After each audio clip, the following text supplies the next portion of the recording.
le cas Allègre nous interpelle très fortement sur l'état de notre démocratie. Et je dirais, il nous interpelle sur ce qui se fabrique pour demain si nous n'y prenons garde. Ce que Orwell, vous connaissez dans sa bataille contre le totalitarisme stalinien, l'exigence de vérité justement, Orwell appelait l'esprit de gramophone. Cette façon dont certains milieux intellectuels, certains milieux qui se réclament d'un certain savoir, peuvent continuer à tourner, quels que soient les régimes, quels que soient les modes de domination, quels que soient les modes de pouvoir, pour asseoir justement une privatisation du pouvoir, une dépossession de la démocratie. Dans le cas d'Allègre, nous fêtons les 10 ans de cette opération, car tout a commencé à l'automne 2000 avec un livre qui est ici. Toute vérité est bonne à dire. Claude Allègre était tombé de haut, sous la pression du milieu enseignant, du milieu scientifique. Il était tombé de son ministère. Il était désavoué. Et en effet, la reconquête, dans ce mélange de l'imposture scientifique, de la force politique et du réseau médiatique, a commencé avec ce livre, où l'on retrouve tous les arguments que Claude Allègre utilise encore aujourd'hui, dont l'essentiel est celui-ci, le complot. J'ai été victime d'une opération organisée qui a conduit Lionel Jospin à me sacrifier. Ce n'est pas la colère des enseignants contre tel ou tel projet qui m'a fait tomber, c'est un complot, une cabale préparée patiemment, souterrainement. Et évidemment, à la page suivante, dans ce complot, il y avait au cœur de ce complot un journal, en l'occurrence un journal alors très indépendant, le journal Le Monde, dont je dirigeais la rédaction. Il continue. Il dit ceci qu'il faut écouter et qui est au cœur de l'enjeu de notre réunion. En fait, la caricature, j'allais dire, comme disent les enfants, c'est celui qui dit qui est. La caricature, l'excès, l'adjectif blessant, l'attaque personnelle, l'à peu près sous prétexte de clarté, c'est une exclusivité des médias. Pour s'y adonner, il faut avoir sa carte de journaliste. Développement caricatural sur la profession, réponse de l'intervieweur. Cela me paraît exagéré, mais je ne suis pas ici pour défendre ma profession. Laurent Geoffrin, à l'époque patron du Nouvel Observateur, qui fera sa une sur ce livre, comme il l'aura le 20h des journaux télévisés, ce sera le début de sa reconquête médiatique, n'était pas là pour défendre la profession. Nous sommes ici pour être solidaires, pour défendre nos métiers, pour défendre leurs compétences, pour défendre leur légitimité démocratique. C'est une solidarité autour de Politis, autour de ce procès qui, maître Roland Rapaport avait raison de le dire depuis la salle, sera une belle occasion, car les procès sont des belles batailles démocratiques et qu'il faut gagner. Ce sont des belles tribunes. Mais nous sommes aussi pour dire notre solidarité avec Sylvestre Huet, dont le livre est patiemment boycotté, censuré de fait, dans des émissions où il devrait être confronté à Claude Allègre. Nous sommes ici pour dire notre solidarité à tous les journalistes qui ont fait ce travail, et je pense évidemment à ma consoeur Jeanne Lingard, qui apportait la réponse à la question que Madame posait.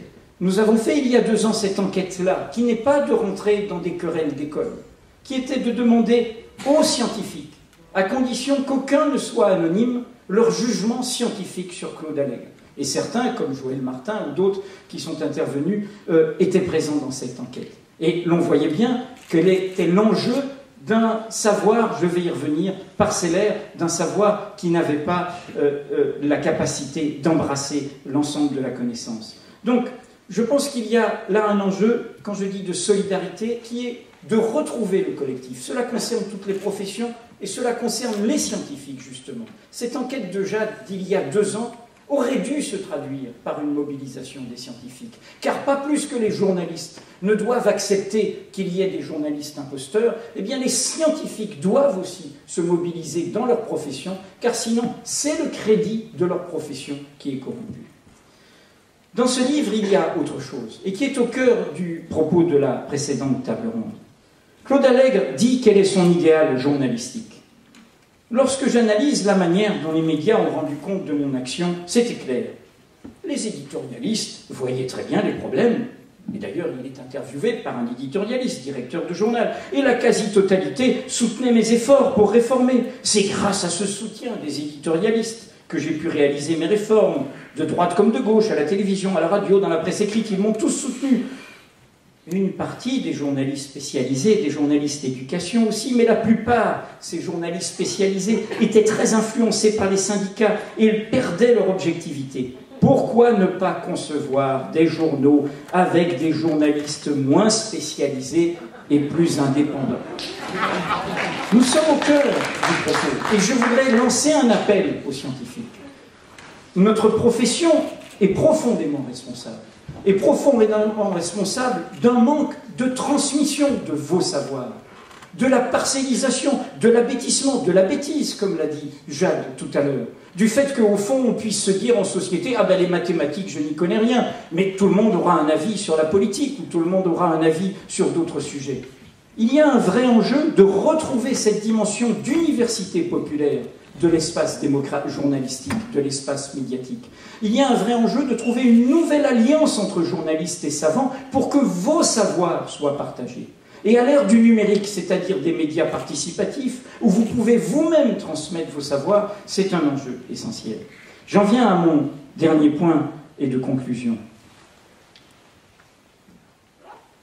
La solidarité, retrouver l'esprit du collectif, défendre le partage des connaissances et donc ce savoir et ces spécialisations et cette rigueur, mais prendre conscience, et c'est vraiment aussi un enjeu décisif de ce que symbolise Allègre. Allègre, c'est quoi? Bien sûr qu'il a forcément une compétence dans son domaine, et je crois que l'enquête de Jade Lingard l'expliquait bien. Mais il n'a pas totalement fraudé pour avoir toute sa carrière scientifique. Mais c'est un savoir parcellaire. Dans le commentaire que j'avais fait dans Le Monde à l'occasion de ce livre, et Sylvestre Huet dirait que j'étais bien en deçà, puisque je l'avais titré « L'à peu près ». Je défendais à l'époque un journaliste du Monde qui était attaqué explicitement, avec une attaque en dessous de la ceinture sur sa vie privée dans ce livre. Et je disais ceci, aucun savant n'est omniscient.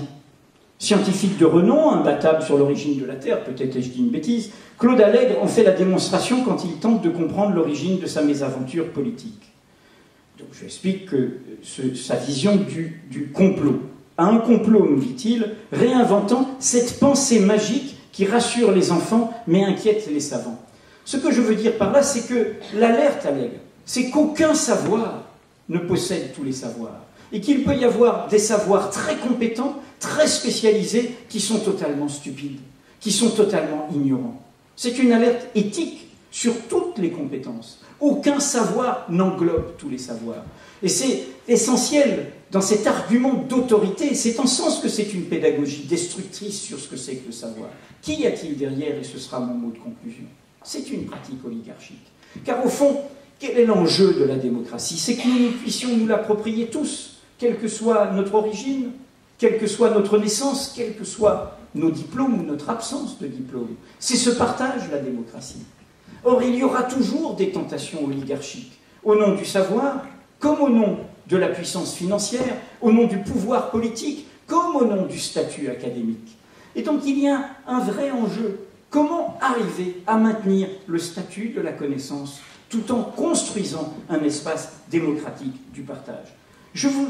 Le vrai enjeu, c'est de refuser une dépossession. Qu'est-ce que signifie Allègre dans son alliance entre la politique, les médias et une certaine vision d'imposture de la science? C'est de créer cet argument d'autorité qui nous dépossède d'enjeux qui nous concernent. Et donc je voudrais faire une proposition à Denis Sieffert et à Michel Brouet qui ont introduit cette réunion. Au-delà de nos réflexions, je pense qu'il faut que cette réunion, avec la qualité de ce qu'on a entendu tout à l'heure, se traduise par un appel solennel autour de ces trois enjeux politiques, sciences et journalisme et médias de la communauté des savants, de la communauté de la connaissance, qui sortent de simplement le débat sur la querelle climatologique, qui a tous les enjeux importants, et j'en suis bien d'accord, mais qui pose cet enjeu politique qui est au cœur, pour moi, d'une renaissance démocratique de notre République. Merci.